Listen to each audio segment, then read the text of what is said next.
क्या आपको पता है इंसान की लाश मौत के बाद भी हरकत कर सकती है? जी हाँ, यह कोई हॉरर कहानी नहीं बल्कि साइंस का एक सच है। मौत के तुरंत बाद जब दिल धड़कना बैंड कर देता है तब भी कुछ सेल्स अंदर से जिंदा रहते हैं। उन सेल्स के अंदर बचा हुआ केमिकल एनर्जी कभी कभी मसल्स को हिला देती है। इसे कहा जाता है पोस्टमार्टम स्पैज्म या कैडावरिक ट्विच। ये हरकत कुछ सेकंड से लेकर कुछ घंटों तक भी हो सकती है।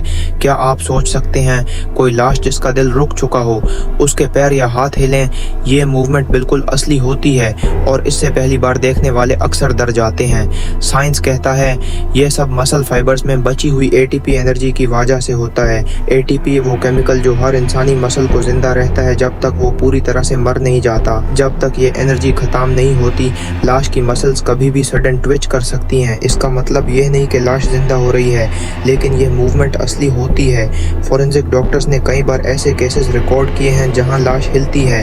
कुछ लाशें तो ऐसे ट्विच करती हैं जैसे कोई जिंदा इंसान स्ट्रेच ले रहा हो। ये हरकत होती है, लेकिन उसका मतलब सिर्फ एक बायोलॉजिकल रिफ्लेक्स होता है। क्या आप तैयार हैं उस सच्चाई को जानने के लिए जो मौत के बाद छुपी होती है?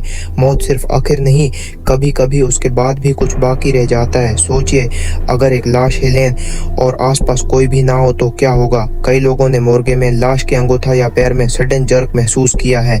ये सब पोस्टमार्टम चेंजेस का हिस्सा होते हैं, लेकिन ज्यादातर लोग इसे पैरानॉर्मल समझ बैठते हैं। साइंस के पास इसके लिए जवाब है, लेकिन हर दफा लॉजिक अप्लाई नहीं होता।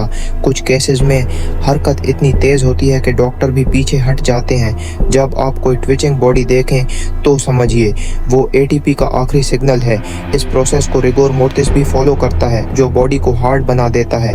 रिगोर मोर्टिस से पहले मसल्स कभी कभी फ्री होकर हिला सकती हैं। एक स्टडी में डेड बॉडी ने डेथ के 6 घंटे बाद पैर हिला दिया था।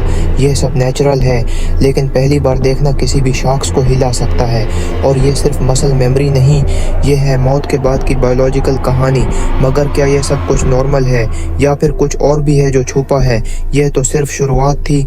अगला हिस्सा आपको वो सच दिखाएगा जो लोग छुपाते हैं। चैनल को सब्सक्राइब करें और बेल आइकॉन को जरूर ऑन करें ताकि पार्ट 2 आपको आसानी से मिल सके। पार्ट 2 हर हाल में देखना मत भूलिएगा।